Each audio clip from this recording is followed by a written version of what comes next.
Good evening, everyone. Thanks for tuning in again. This is the sixth night. Thanks for letting us have last night off. That was nice and relaxing. Hope you guys are having a good weekend, keeping away from everybody else ever, and enjoying whatever it is that we are meant to do. Like watch shows like this, work on your guns, reload ammo, all these exciting things. We've got a bit of a unique show, different show tonight. Tonight is a question and answer session, and we have a whole stack of guys sitting in the wings waiting to answer your questions. But just before we get to them, we've got the new Precision Rifle Series hat on, which will be going out to all those who have ordered. If you want to order any of those from Stage 1, you can jump onto the Precision Rifle Series website and get an update that all matches are postponed for the time being. If you were expecting, if you rocked up in Mildura, actually, if you did rock up in Mildura waiting to go and see the match this weekend and were bitterly disappointed, let me know. That'd be worth knowing. Anyway, jump on the Precision Rifle Series website and you can grab some of these hats, shirts and other bits and pieces. The other thing we got to mention as well, Projectile Warehouse is 5% off. And the code for that is ID Live and then the number 5. ID Live 5. Check on that and that'll keep everything here, the lights turned on and keep things running. Anyway, joining me, let's see if everybody is on board tonight. First up, Birchie, I've ruined your camera. There we go. Try and fix that there. Birchie, you there, mate? Yes, mate. Fantastic. And you've been getting physical today? Just hanging out, man. My last day of kind of isolation post Ebola. Keeping a low profile still, so hanging out. Fantastic, mate. Also joining us, the giggle there was from Jay. How are you going, Jay? Good, mate. How are you? We're going all right, mate. Going all right. Any exciting things today to report on, or just more of the same? Nah, just more couch time in isolation, mate. It's been amazing. Fantastic. And also, I've got Ben in the room. We're just trying to get your camera up, Ben. It's just click the right buttons, and you will be good to go. Let's have a look here. There's always got to be. I'll tell you what, we'll just go to the one with everybody there. There you go, Ben. How are you, mate? We can see you and everyone else. Oh, we're good. We are good. So Jem, we've got a stack of questions that have come in tonight. Many coming in just before we got underway. So I'm still trying to prep my way through them. All right. I can start looking back at the camera now because I think Ben, we've got a full size version of you there. Just give us a wave, mate, because everyone can see you specifically now. Right, looks like the chat is. We've got a few people watching. Thanks to the guys who are watching. If you are and you're enjoying these, hit subscribe. That really helps, and flick a like down and maybe share it out and get a few people on. We'll be hanging around here for about an hour or thereabouts and answering questions. So let's start off with one. I think, Birchie, this one's going to be angled towards you, mate. But if anyone else has experience towards this one, please let us know. When using a multi-cal platform like an AX, for example, what cal should you set your zero for? And how do you do with different zeros for each barrel? Birchie, is that something you've done a bit with? I've got 3 different barrels. I've got a 308, 6.5 Creedmoor and a 260. Look, it's nice to have a quick change gun, but I'd really kind of set it on the Creedmoor and run it for months at a time. I don't tend to chop and change too often, but it is repeatable and you can measure that and you can account for that in the Kestrel and the ballistic programs. You can add the variances between your zero barrel and then the other barrel. So you can chop and change. It's not a big deal, but I don't really get that involved. I'd put one on, leave it for a couple of months, shoot 1,000 rounds, and then eventually might change back. But it takes 5 minutes to zero. It's not worth messing around with, I think. All right. Anybody else running anything like that? Multi-caliber rifles? I've had a limited experience with it. Not too poor. Had a little bit of experience, mate. With whichever caliber shoots the lowest when you compare the zero. So if you shoot the barrel side by side, say for example you got a 308 and a 338. The 338 is going to have generally going to have a higher zero than the 338. So we'll zero for the 338, and with say like a Night Force scope, for example, like an ATACR, it's got a zero stop on it, and you can set that zero stop at one of the zeros for, say, let's say it's a 308, and then when you so you might have to dial under to get to it, dial under to get your 308 and then when you come up to your 338, you just dial up to the zero wherever it is and let it sit there. So you can do it, but like Birchie said, my experience, one scope, one gun. Yeah, I have had one gun that had this setup, and I changed the barrel out once to try the other caliber, and that was 7 years ago, and haven't touched it since.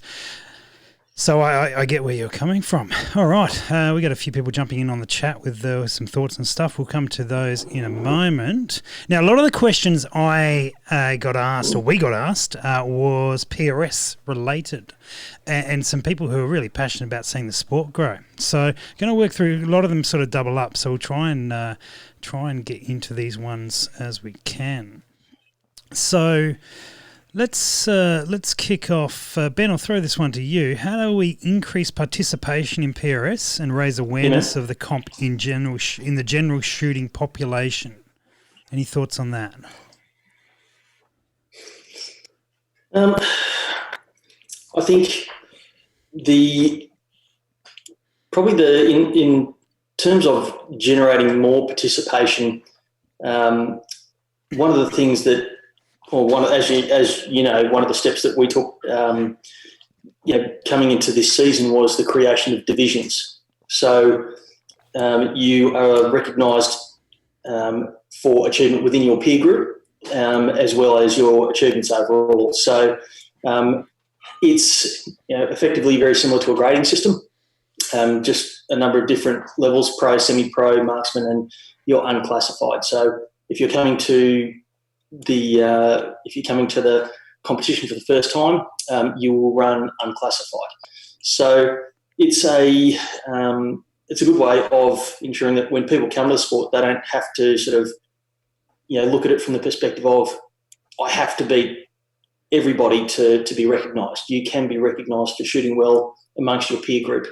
I think one of the other things that we will probably look at doing more is just highlighting our junior and women's participation within the sport.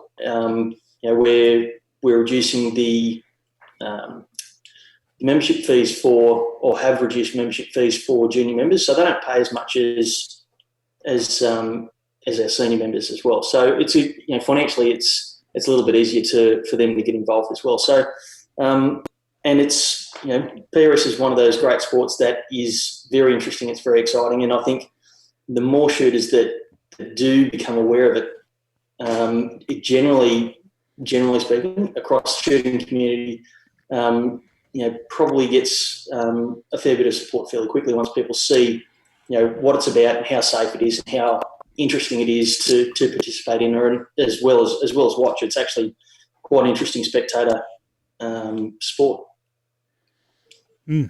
Fantastic. I may share a couple of things on that if I can take the reins for a moment.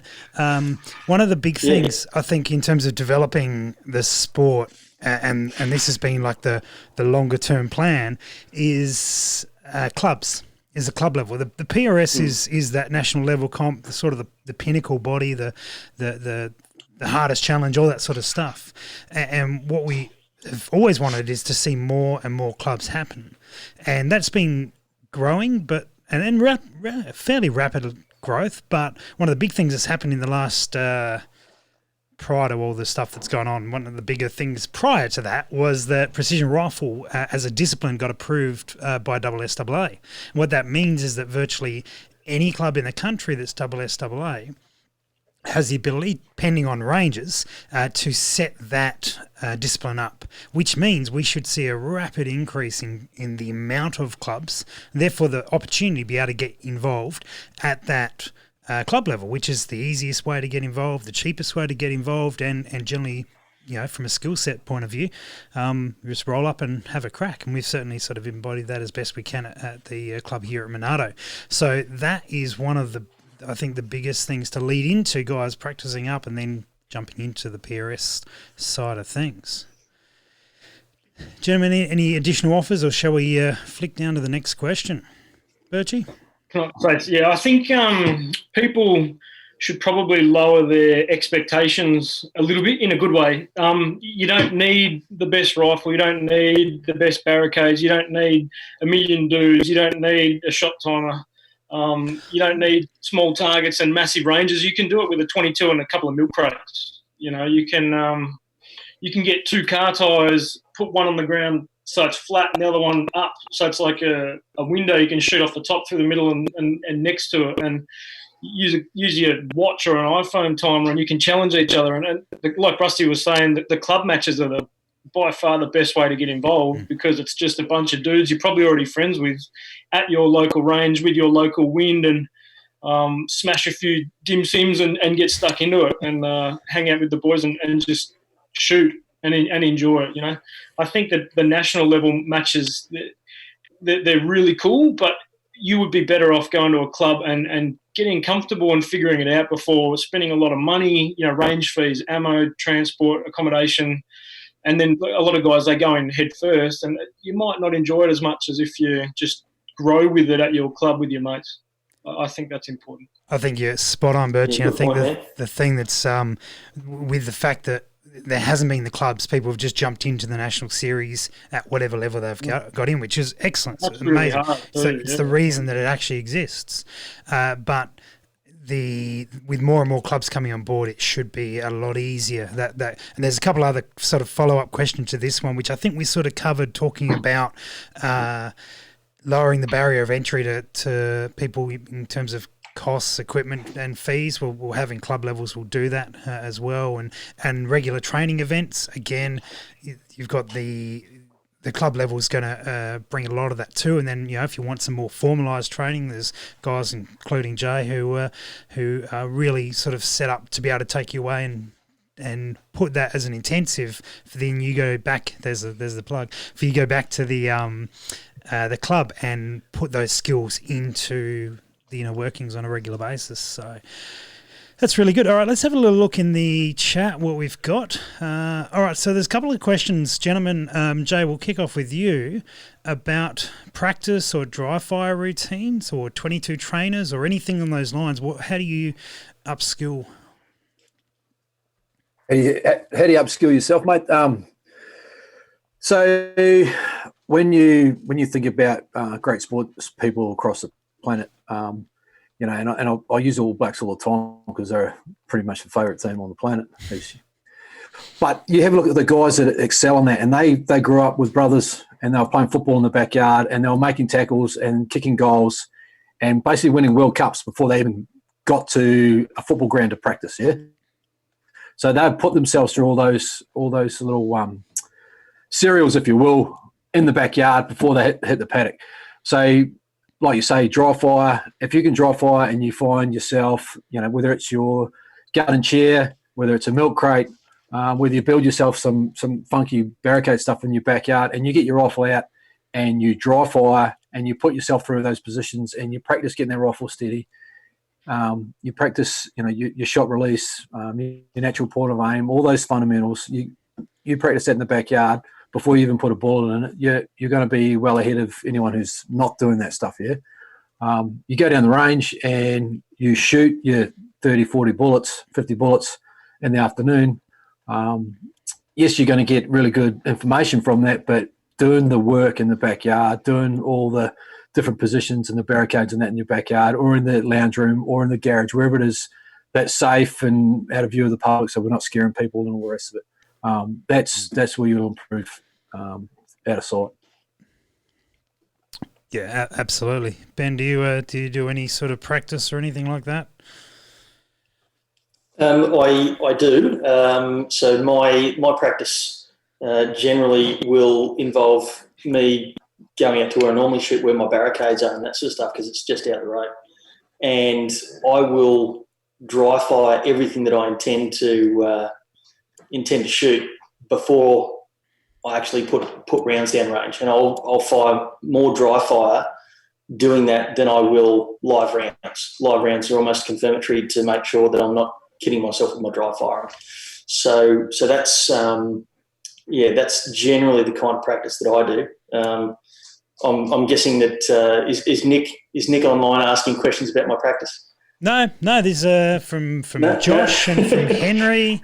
A couple of guys who are both asked questions about practice and dry fire routines, because I guess at the moment that's about all we can do. So very sensible questions. Pretty much for a large number of people, yeah. A friend of mine, Steve Blacker in the ACT, was sending me pictures of him practicing, some precision service rifle positions, the laid back sort of stuff and that kind of thing. And he's doing that, from the comfort of his lounge room at home, with the curtains drawn, of course, not to alarm the general public. Very good. Very good. Good stuff. With that dry fire, Rusty, sorry, mate. Yeah, go for it. With that dry fire, what I found, I started running stages like, I get the matchbook out and go, right, I'm going to do this stage, and, put a number of drawing pins on the fence as aiming marks. So, you've got to traverse across targets and all that sort of carry on. So there's a little bit of practice there for that. But what I was doing initially was just doing the stage and then maybe doing it 3 or 4 times and then sort of moving on to something else. What I'm finding myself doing more and more now is finding a really uncomfortable position that I'm not comfortable, well, obviously not comfortable with, and sit in that position and shoot there, make 10, 20, 30 shots just from that position without putting myself on the clock or putting myself through a stage, and just get myself and, my gear sorted around those difficult positions, and then putting it into a stage type scenario where I'll time it and all that sort of carry on. So just getting comfortable with all the uncomfortableness that comes with you guys riding these matches. Well, that probably leads us into the next question that is sitting there, which is from Sheldrake. Has asked the most difficult barricade or stage that you've encountered at a competition. Birchie, have you got one that comes to? Yes, you're nodding. Yeah, that's like a look of hatred. A couple of years ago, and it was that wooden chair on chain. That's the one. Man, that sucked. Yeah, that was not cool. I absolutely agree, Birchie. That was like a barricade that had HIV. Like, it was the worst thing I've ever encountered. Oh, very good. Well, what about a stage that was a good stage, but you just found super hard, super challenging? Yeah. It's man, like I like being shit at things, because then it gives me something to kind of work on. That was really hard, and I think, but it was good because everyone sucked, and it was like, oh well, I was less shit than that dude. There's always a positive. But is this the underlying philosophy of your latest T-shirt design, man? Just everything. If it's hard, at least you've got something to work on. But it's okay to be shit, yeah. for a little while. There's a window, and if you're in it too long, then no good. What about you, Ben? Any things that ring a bell apart from the chair? Any of the balance boards are hard work. Wobble platforms? Yeah, I haven't got one. None of my mates have one, so that every time I hit one of them, I'm like, see. That's that. I mean, we're taking the other way. That's actually ones that I really enjoy, is the wobble platforms. But I guess I used to shoot on them, almost not daily, but several times a month. I used to shoot on those, running courses, and so I really enjoy those ones. But anyway, that's just they're cool. It's just me. Good, Ben. You're not getting out of it that quick. How any that come to mind, mate? Really challenging. I tend to find the stuff where I'm shooting off a forward slope, with nothing but a rear bag or a pump below. any of those ones where I've got to use my knee or something like that on a forward slope as the rest, I am the Lord Mayor of Struggletown. Like I suck on those so bad. It's not even, it's like watching someone pistol whip a blind kid. Like, it's just brutal. It's just, it's not pretty. It's really not pretty. It's going to get us in trouble. So that's probably my arch nemesis right there. Forward slopes, one bag. I'm undone. And I just want to point out, you can contact Ben at the Long Gun Project for any complaints you may have. Just putting that out there, just in case anyone... I will give them the consideration they're due. Sensational. All right, fantastic. Now we've got questions flying through. This is excellent. Another PRS related one from Sean. Obviously, as the popularity increases, the national matches have a finite number of spots, and many will miss out. How will you try and combat that one? Well, I'll jump in first, and Birchie will jump in as well. There's multiple ways. One is how you actually run that match, and that's been something that was on the works here for this year to actually be able to increase the numbers that can shoot one match. Certainly working on that. You could have more matches, which is another option, but also with more clubs, you may actually alleviate that requirement, and more people will have the opportunity rather than being desperate specifically to shoot the national ones.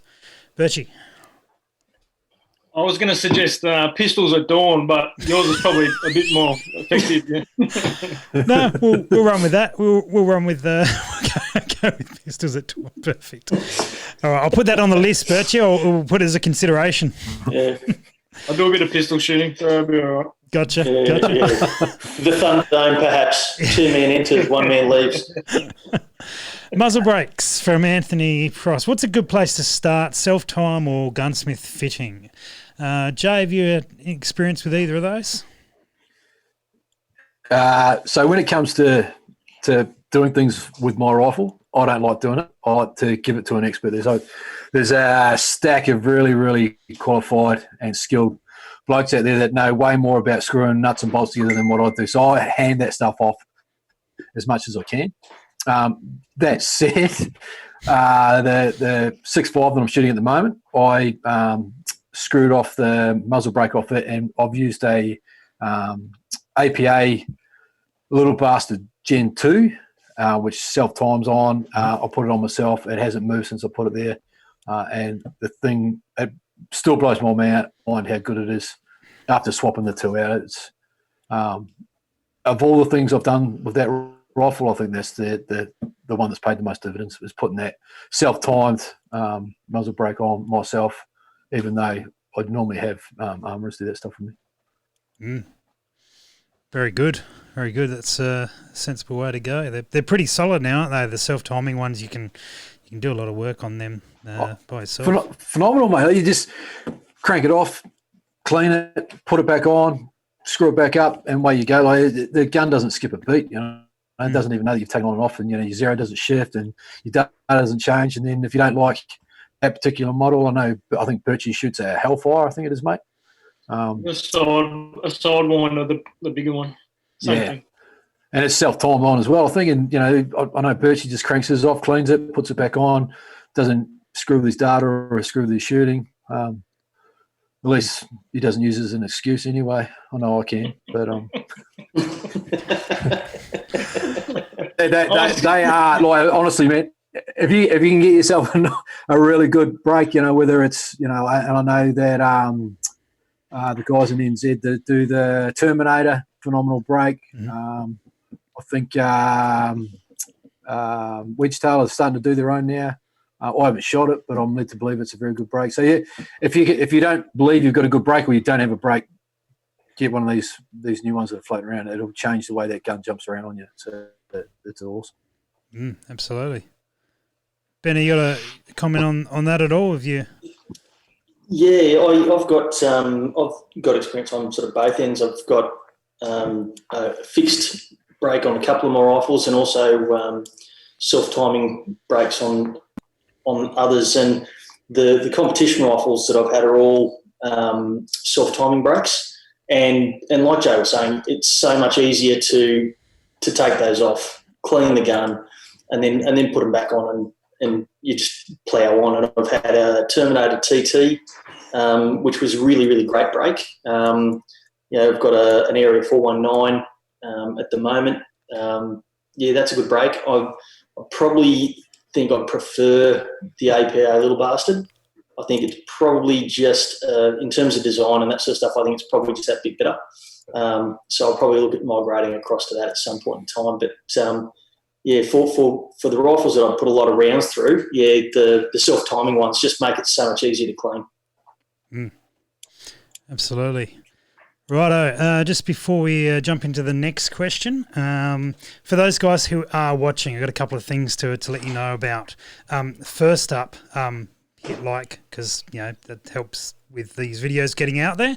But more importantly, right now, you've got the chance to enter into the first competition we're doing. And we need to wrap that one up because we've got another competition coming soon. And so what the way to do it is grab your rifle, like go grab it now, or a broom or a Nerf gun or something that you can make some sort of rifle looking thing out of, and then take a photo or do a selfie or get someone to take a photo of you in a position, a super uncomfortable shooting position, one of the ones that you did not want to see at the Burris Cold Steel Open that would have been wrapped up by now, and we would be several beers in, I suspect. But go and grab something now. Go take that photo, flick it through to Impact Dynamics on Facebook, on Insta, on whichever way you can get it through to us, and we will be looking at that tomorrow before we launch the next competition. Right, thanks for those who did jump on and give us a few likes. That's come through very quickly. Excellent. All right, next question up. This is for you, Ben, predominantly, but I'm sure others will have questions. Will have comments. I've been watching the Long Gun Project. Well done. You heard of that? And want to get into the ELR game. Is there any competitions that currently exist? Is there any other than access to private property? Ooh, yeah, that is a good question. My understanding is that there is one ELR competition which is run down in Tasmania. So there is a range down there which I believe goes out to approximately a mile, but don't quote me, and they run an ELR competition down there once a year. The name of the range escapes me. I want to say Maryborough Range or something like that, or Marlborough. But sorry, Bertie, what was that, mate? I disregard. I know which one you're talking about. I don't know where it is. Crispy shoots down there as well. Yeah. So that's the only one that I'm aware of. Is that the Campbelltown rifle? Yeah. Is that the one? Yeah. Yes. Where did I get Marlborough or Maryborough from? Smoking too much, mate. That's it. Yeah, so about 1,300 metres of Campbelltown, I think, aren't they? Yeah, it's well over a kilometre. And apparently the winds there are pretty interesting. So so that's the only ELR competition that I'm aware of. I suspect, however, that that is going to probably start to increase over time as more people sort of start getting into it and that sort of stuff. I don't know whether or not we've got the critical mass to do a series on it, but certainly maybe a once a year King of the 2Ks or something like that. Seeing as I can't match director for anyone else at the moment. But come on, man, I was looking forward to it. But have you seen? I think to get the kind of range that we're looking for ELR matches, I think private property may have to be the way forward until I can actually weasel enough money out of WA, New South Wales to build a very, very big range out here. Give it time, mate. You'll get there. Jay, you some thoughts on this one? I'm led to believe that the guys at Alavella station over in WA Mhm. are looking to host the King of 2 Mile out there at their property. I know the guys are actually, they may be in discussion with the WA police over at the moment over the lengthening their range to be able to run it out there. So I know that they're doing a phenomenal job with their longer range stuff and 50 cal shoots and stuff there on that property. So if all you guys that are watching, if you were to jump on and have a look for the stuff that's going on in Alabella and support them, what they're doing over there, it's actually going to assist with not only our sport, but our long range shooting and all the rest of it as it comes up. So I'm pretty sure that they are trying to make something happen in that LR space, yeah. Absolutely. There's a range here in South Australia being built that is looking to be out to about 1.6 Ks, and I think they're they are shoving dirt around the paddock now. They've had all sorts of stop and starts, as you do starting a range, but they are actually shifting stuff around on the property. So that is a very good sign, and we should see that come up and running. Who knows now, but I believe they're actually still doing work at the moment. So perhaps we'll use this downtime to build more ranges. There's an idea. Yeah, nothing wrong with that. That'd be cool.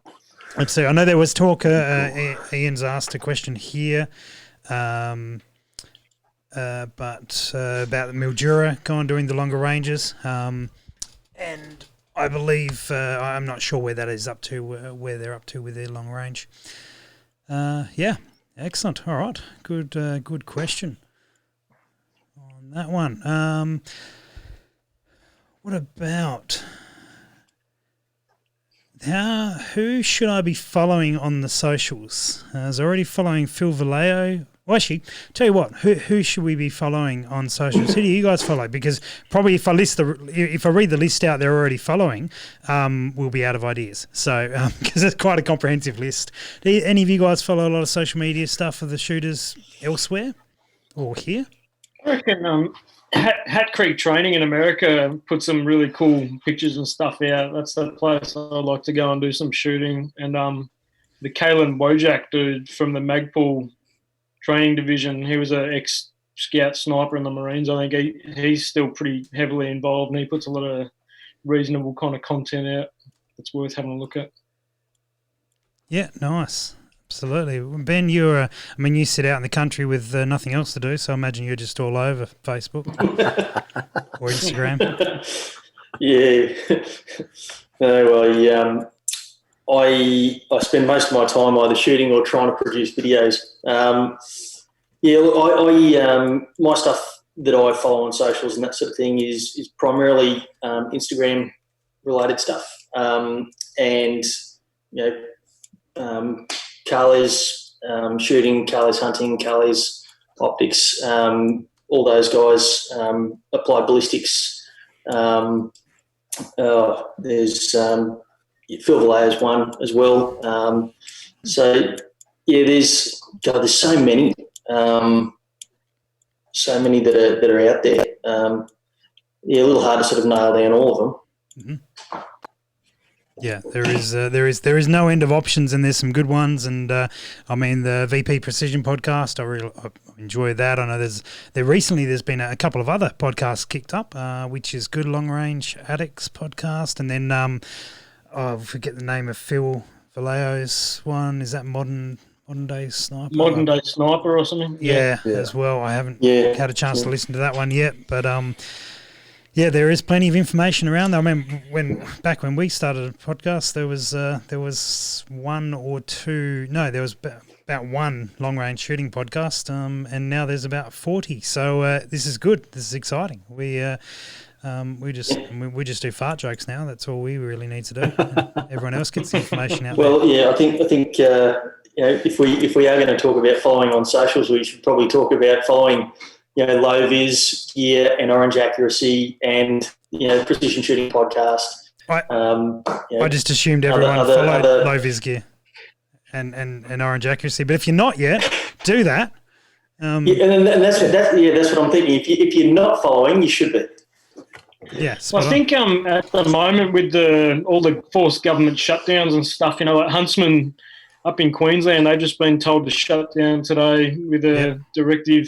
So I think they need a bit of support and, follow them and keep a close eye on them. And when they're back up, they support the PRS and the series and Delta Tactical as well as a company worth keeping an eye on. I shoot for them. There's a lot of good companies in Australia that might be kind of struggling a little bit coming up shortly with this Ebola kind of crisis. So, I think we need to be insular and look into Australia as well. Yeah, that's occurred over in WA as well. So there's quite a few stores out there that are hurting at the moment. So, like Birchie's saying, just get on the socials, give them all the support you can, and all that support obviously helps those guys when they go to see their local MPs and all the rest of it, try and sort this craziness out.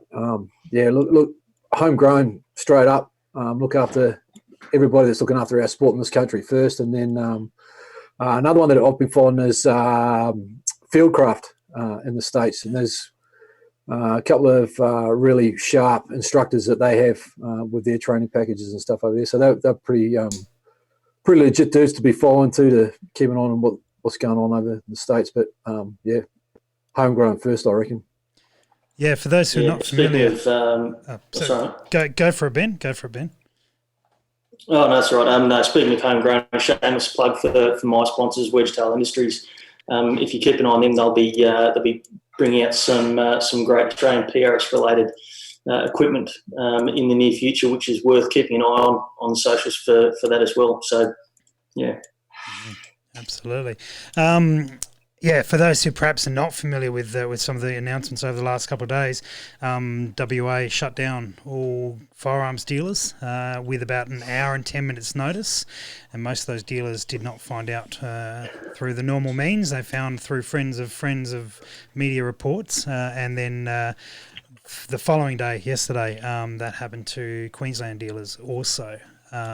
So it's a very challenging time, and then it's, it would be tough, but much more understandable when other retail or other equivalent type businesses were also forced to close. That's what we're all going through at the moment, and people are losing their jobs. But this seems to have been a shutdown that is shutting down a particular industry with very similar sort of operations with no restrictions on their trade. So it is a very challenging time. So either when they come back on deck, buy up big with them, buy up big with those who are around at the moment. Just try and support. I can't say what these guys are saying anymore. Is just support local stuff as much as you can right at the moment. It's a very strong time for it. Right, now we'll try and bring the mood up with another question that we've got here because it's been a very interesting weekend. Good. There's a question here. I saw one in the chat here. Are there any clubs shooting some sort of practical or scout rifle type matches?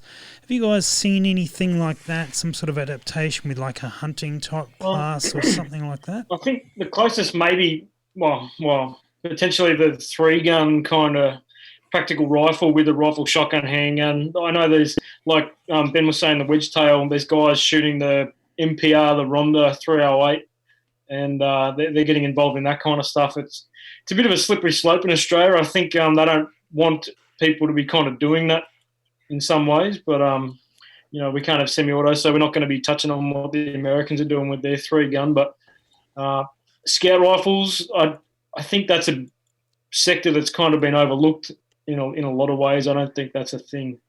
Yeah. Okay. Very good. Another question here from Anthony about chronographs. What are you boys running? Jay, what do you normally use on your courses? So I don't use a chronograph, mate. Oh, look out. So there you go. So the software is doing it all for us. Yep. These days, which is you apply ballistics and your Kessels and the rest of it's doing the work.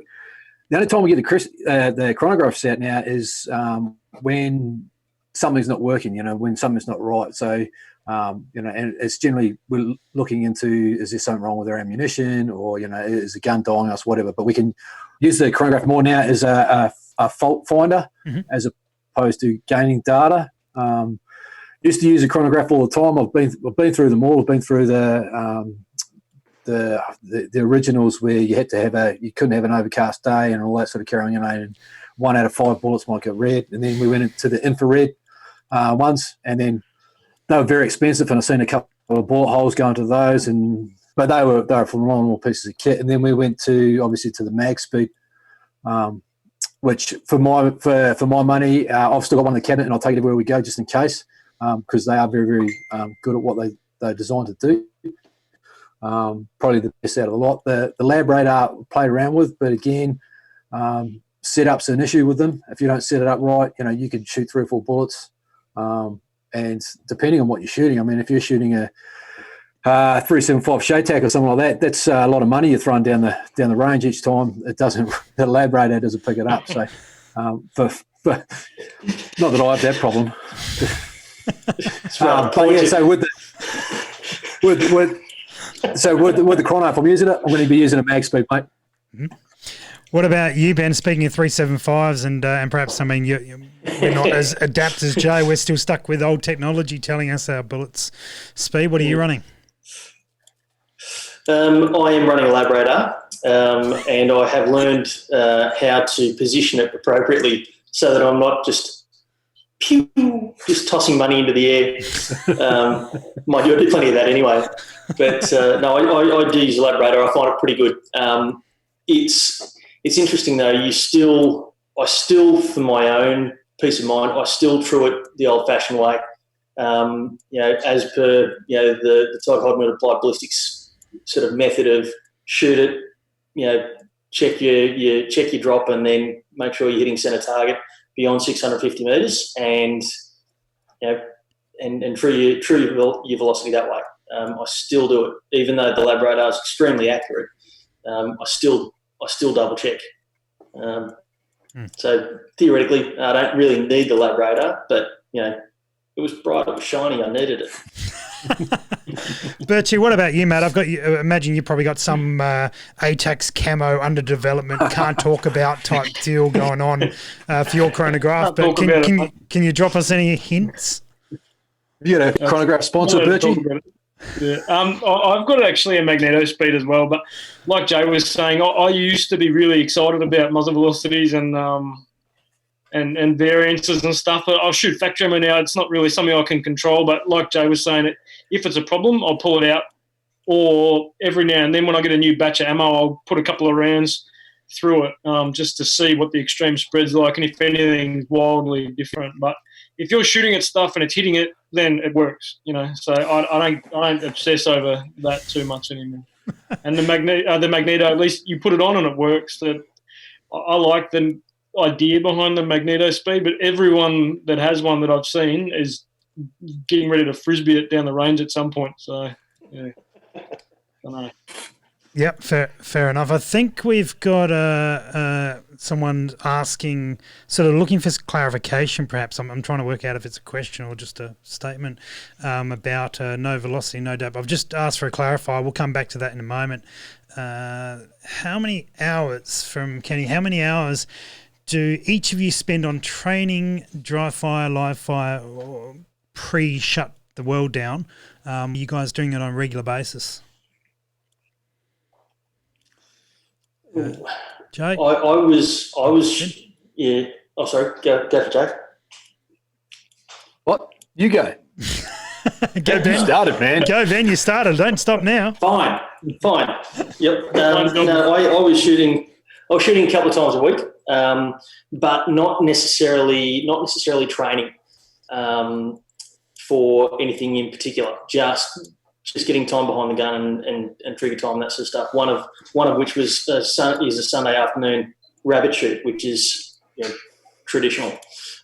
So that's so I do a lot of shooting for that in terms of just shooting longer ranges, load dev, and occasionally just a bit of stuff with barricades, but mainly most of my barricade stuff and PRS related stuff tends to be more dry fire focused throughout the week. Mm-hmm. And I will only sort of do live fire for PRS leading up to a match. And and part of that is to preserve barrel life as well on a match gun, because getting halfway through a season and burning out a barrel is a bit of a nightmare. So so that's that. I tend to sort of ramp up my PRS related stuff closer to a match. The rest of the time is it's all about just good trigger time and shooting for the fun of it, for the love of it. Absolutely. Anyone, Birchie, do you spend any time practicing, or are you just naturally this good? Man, I don't know. I probably should practice more. Such a tough question, Ian. Just answer the question, man. I don't know. Am I naturally this good? Oh, yeah. I am the people's champion. In Canberra, I will cough on you. Look, mate, shut up, right? I've got a 1-year-old kid. I've worked full time and then have low vis, then do dad stuff. I don't really have much time left over. On the weekends, on a Saturday, I'll try and get up at 7, leave straight away, and be back by 1 or 2 in the afternoon. Maybe 1 or 2 times a month I'll get out to have a sneaky shoot. So I try and shoot off logs and rocks and cars and just I try and spend as much time being uncomfortable as I can, because it's not something I really get heaps of access to. Shooting's not hard, it's just really complicated. So as soon as you figure that out, you'll be all right. Oh, good. Jay, have you got any particular structured practice routine, or you just find time as you can? And I don't have a structured routine. Obviously, my work allows me to be at the range more often than most people. But there's different things that we've got to get done there. So when I'm running training and courses and that, I sometimes I just spend all my time behind a spotting scope, or looking and watching shooting, and don't get to do half as much shooting as what everybody would like. But when I can, I get the rifle out of the cabinet and I get on into, like Birch is saying, all those uncomfortable positions, whether it's prone unsupported. I mean, I don't know why anybody runs out on a stage anymore, but because nobody just no more prone unsupported. Try and do a bit of prone unsupported, and then some seated unsupported, all that stuff that really sucks. The stuff that's hard. Just go and dry fire it. Get on the back of a chair and just watch your crosshair dance all over a target, and you can't. No, I don't have a structured thing. I just get really frustrated when I get home at night and got 5 minutes and then watch TV with the wife and go to bed. Ben, just out of interest, do you know how many shots at the Burris Cold Steel Open you had planned to do standing unsupported? Just out of curiosity, if you happen to know that. I was planning to do 0, and if there was anything in the book where it said I had to do more than 0, I was planning on punching the match director clean in the face. Which is a legitimate. That's something that's allowed. It's in the rules, man. It's in the rules. Oh, good. I think if he hits the deck after the first punch, you get 5 points for it as well. I don't know. Make sure I don't get up. So I just wanted to clarify. I've retired from match directing. Just say no. I don't condone punching of anybody in the face for any other reason other than running prone and support in a match.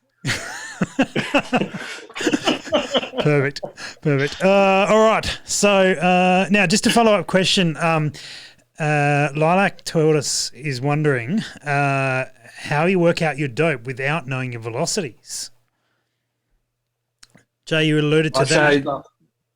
Yeah, so this goes back to the whole chronograph thing, eh? So everybody... Yeah. So with the chronograph, obviously it's going to give you a muzzle velocity. It's going to give you the muzzle velocity at the muzzle, yeah? So it gives us start. So with muzzle velocity, when we know the BC and then we know the density altitude of what we're shooting in, our software is predictive and it can work out what it needs to work out to give us our dope, yeah? Correct. Yeah.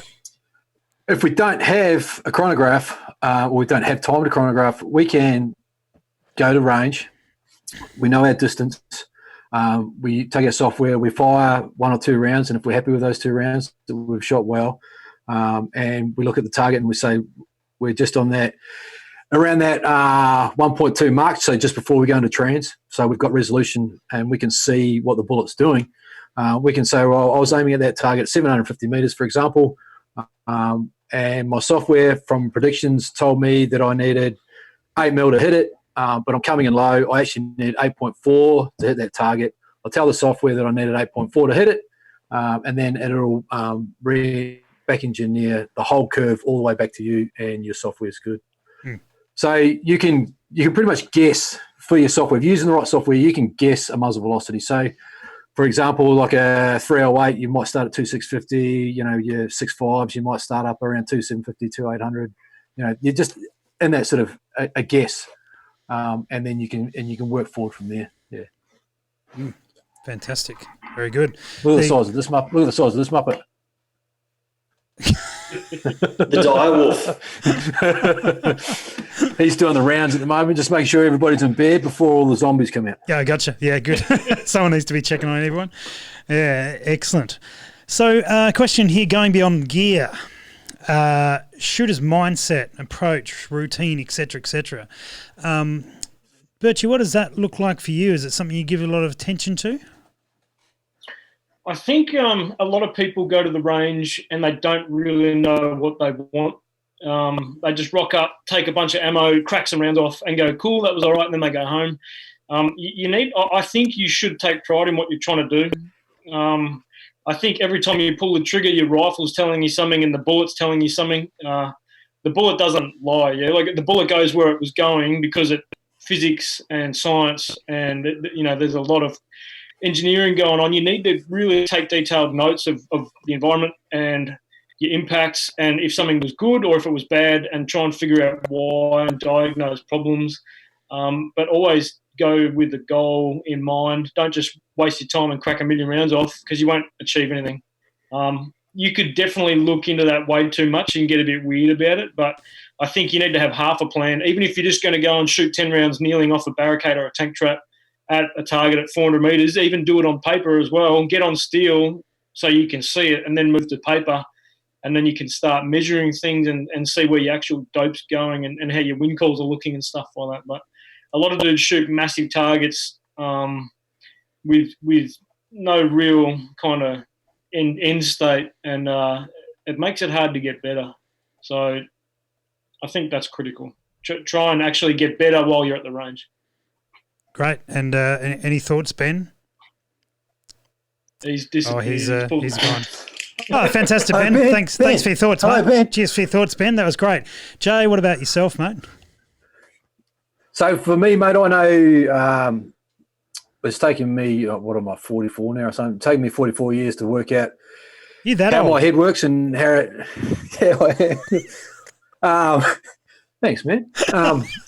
It's taken me that long to work out how it all works in there, and I know that if I get wrapped around the axles with everything, and I start to think about everything too much, I'll have a bad day. If I'm enjoying myself at the range but focused on what I'm doing, I know I can shoot well. But then I know there's guys that need to be 100% focused on everything they're doing in relation to their shooting to do very well, and that's how they work. So it's just, you have to work out what works for you when you're at the range. And like Birchie was saying, if you go to the range with a goal every time you go there, and you're driven to achieve that, you'll work out how you best achieve those things before you get to a competition. So I can tell you, the last time I shot at a PRS match here in Australia, I had the worst weekend of my life. I had a lot of things going on that I couldn't explain, and then I got home, got inside my head, and realised that probably 80% of my failures for that weekend were inside my head. So I know for me, I've got to get outside of my head, and I've got to be happy with what I'm doing and just enjoy the day, And just, it's shooting, man. We should be enjoying it anyway. That's for me anyway. So yeah. Yeah, absolutely. Ben, did you have anything to contribute to that? I mean, we threw to you while you're away, but we could probably come back to you if need be. My apologies for that. I thought some dude was creeping around outside my house, so I had to go just check and stuff. Turns out there's no one. Yeah, that's it. You're a Labrador. All it's doing is sitting under my desk and farting. We'll put him on. We better listen to. It's my favourite part of the videos. I wouldn't punch him in the face. I'd just give him a pat. No, he's too handsome for that. I do the same to Ben. Yeah, no, so when shooting mindset and preparation and mental sort of approach, I think I'm similar to Jay. I need to be enjoying what I'm doing. I tend to I don't keep track of my scores deliberately, and I try not to listen or try not to see what my scores are on a Saturday night of a 2-day shoot. The reason for that is, it's a distraction from the process. So I sort of try to focus on going through my pre-shot routine, having a plan on how I want to attack the stage, and then try and execute that as best I can, and focusing on doing it right rather than focusing on so process focused, not outcome focused. Interestingly, though, the best result I've had in a competition was one where I was probably overly distracted with a whole bunch of other stuff. So it was the Steel Challenge last year, and that was probably the best result I've had. And I was one of the squad mums, so I was shifting from spotting to and scoring to being the stage officer, and then getting ready to go and shoot and that sort of stuff. So it was really quite a busy day, and shot extremely well that day, and I don't know why. So arguably, don't follow my advice is probably the only takeaway from that. Oh, brilliant. Guys, we are... I was successful, I don't know why. That's it. So, guys, we're running out of time here. We're about to wrap it up. I've got one more question for you all, but before we do that, a couple of things to finalise. Guys, thanks very much for watching and for being a part of this. This is the most numbers of people we've had watching live, which is fantastic tonight, and for good reason. These dudes know what they're talking about, and it's wonderful to get their thoughts and what they're doing. Make sure, if you're not already doing it, jump in and subscribe to the channel so you can continue to watch as we go with these. The plan is to do one every day, Monday to Friday, and then on Sunday to do a Q&A session with a few of the guys that have come on through the week, and while we all suffer in whatever it is that we're going through at the moment. But the other thing that we're looking at doing is on Wednesday night after the show, is to actually we'll turn off the broadcast, but open up the Zoom chat. So if you've got Zoom on Wednesday night after the show, basically we'll give out the room number. You guys can all jump in and we just sit and chat and just do a bit of show and tell, show us the gear you've got recently and all that sort of thing, and just a way for, rather than it just be us, you're looking at whoever is on camera now and chatting and bits and pieces, we actually all get to keep that community going and see each other and show stuff and bits and pieces. So that is something to look forward to on Wednesday night. Download Zoom. You don't have to pay for it. You just jump in and join in on our room. If that goes well, perhaps we'll do that every week. We'll see how we go. But it'd be just good to be able to talk back with people and stuff. So we'll see how that all pans out. Anyway, so that's the plan there. Right, one more question. We will go around the room here. So the question pertains to. Here's the question that came that started. Thoughts on how to bring new shooters into the game so they can come back. A personal goal of this gentleman is to try and bring a mate to each of the Canberra-based PSR shoots, set them up with a rifle and ammo, and help them through the match as best they can. Looking for some advice on the best things that can be done to set them up for success. Birchie, can we kick off with you on that one? I think, especially with a pistol shooting kind of background in mind, consistency is the biggest thing I think that will help a dude at the start. Try and get them into a good habit before they rock up, how to lie, how to run the bolt, how to, reloads and magazines and check their data and all that kind of stuff, mate. The pre-shot routine, but try and make it simple but the same every time so they can start committing basic tasks to their subconscious competence instead of actually thinking about everything the whole time, because if you wrote a list of all the stuff you had to do down from start to finish, there'd be 100. You know, if you can start moving those things from a conscious thought into just a habit early, then that's going to make them a better shooter, so they can focus more on actually putting rounds on the target instead of where their elbows should be. Yeah, I think that's important.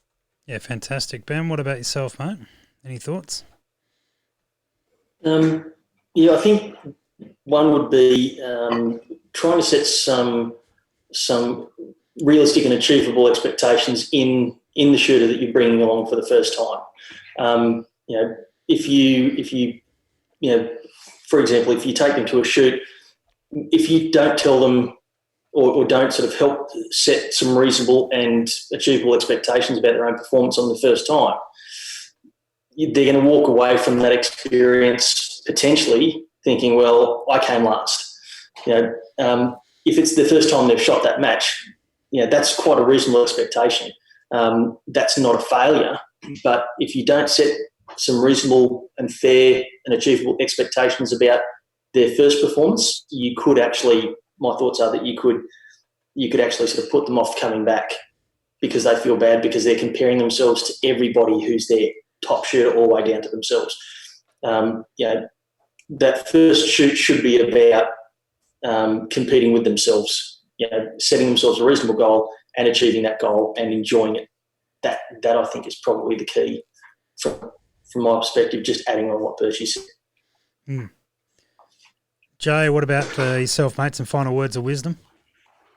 No, the boys have nailed it. Smack on the head. You turn up to I don't like actually saying competitions because we're going to shoot. Shooting's just a good, fun, enjoyable pastime. It's some of the best shooters in this country, which a couple of them on the screen there with us tonight, and those other guys that are out there.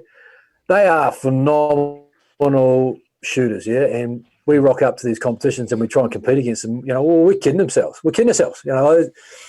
You get the people's champion down there, and you got the long gun guy, and you got all the other legends out there. If you're trying to compare yourself against them, you're wasting your time, and you'll probably never want to shoot again because these guys are so good. The reason we started shooting is because we just enjoyed making loud noises and putting holes in pieces of paper and hitting steel and going out hunting. We enjoy that. So if you go to the competition and you just go and realise that you are again just shooting, and it's something you enjoy it. That's it. As soon as you start to compare yourselves, like the boy said, you'll find yourself trying to get out of the sport as fast as you got yourself into it. So just get out there, make some loud noises, put some holes in some paper, smack some steel, enjoy yourself, enjoy the people you're around because there's some really cool people in the community to hang out with, and you can't go anywhere else and hang out and talk guns and not have somebody turn their nose up at you. You can go to a competition, hang out with all your mates and talk guns, and everybody wants to talk guns with you. It's cool. Just enjoy it, man. Mm. Yeah, spot on. I got nothing to add to that. Guys, if you are not already following Orange Accuracy over there, the Long Gun Project down that corner, down below me, in only based on the screen and every other way is above. This is Birchie Low Vis Gear and Team AI. Make sure you are following all these guys on socials. Enjoy your Monday, whether you be working or sitting at home and doing trying to rid yourself of whatever it is that you don't have. And guys, stay safe. We will be back tomorrow night with the one and only the Bearded Gunsmith. So that should be good for a laugh. Come and enjoy that, and we will hope to see all of you guys there. Cheers, gentlemen. Thanks for doing this, and we'll let you get back to quarantine and all the fun things that go along with it. Perfect. That's good, man. Cheers, gentlemen. See ya. Thanks for having us. Thanks for having us, mate. Easy. See you, fellas. Take it easy. Hey, pretty baby, pretty baby.